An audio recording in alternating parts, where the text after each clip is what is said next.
South China Morning Post, 27th of September 2022, India's Gautam Adani stated at the Forbes Singapore Conference that China risks becoming isolated from the rest of the globe.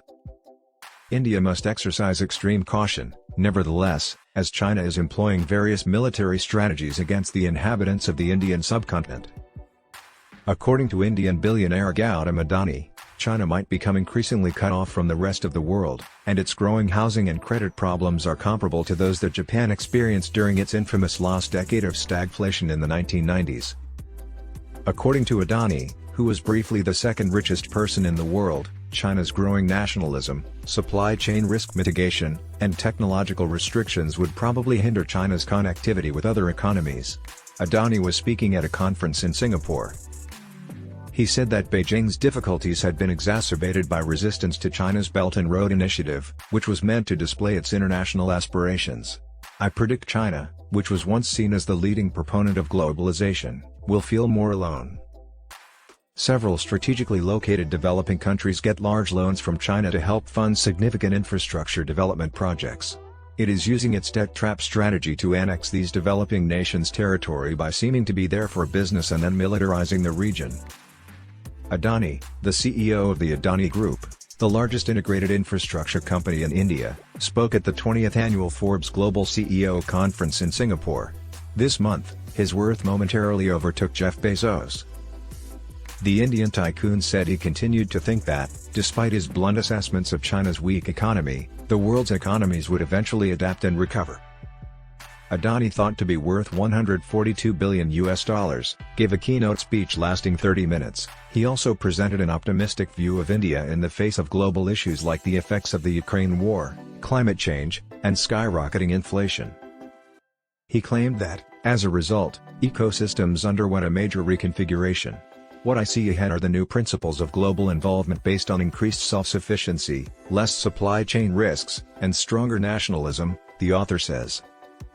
However, he pointed out that India, the fifth largest economy in the world, has seen prospects increase due to the worldwide unrest. He continued that India is among the few comparatively bright places in politics, geopolitics, and the market. He claimed that by 2030, India would have the third largest economy in the world. In his ideal world, India would have a 100% literacy rate by the end of the next 25 years.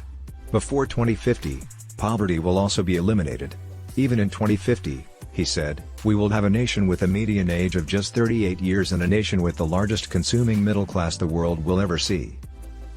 We will be the nation whose economy grows from $3 trillion to $30 trillion, whose stock market is valued at $45 trillion, and which is fully assured in its place in the world.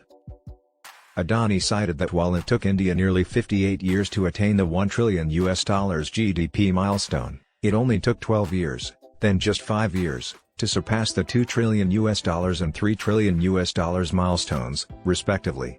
As the digital revolution took hold and began to transform operations nationally, he anticipated that the rate would continue to increase. Additionally, he was sure that the rate of unicorn creation, or the development of private startups worth more than $1 billion, would pick up and that the nation was about to produce several thousands of entrepreneurs. Although local investments have contributed significantly to India's prosperity, Adani emphasized the need for foreign support. He mentioned how India experienced its most significant annual FDI influx of $85 billion last year, signaling growing international trust in the Asian nation. Over the following 15 years, he predicted that India would get $500 billion in international investments. As a result, India would have the fastest rate of FDI growth worldwide. The point I want to emphasize is that India has so many unique opportunities. He claimed that India's genuine growth narrative was only getting started. The most significant time is now for businesses to take advantage of India's economic recovery and the tremendous multi-decade tailwind that the world's largest and most dynamic democracy provides. The next 3 decades will be pivotal for India's future influence on the planet.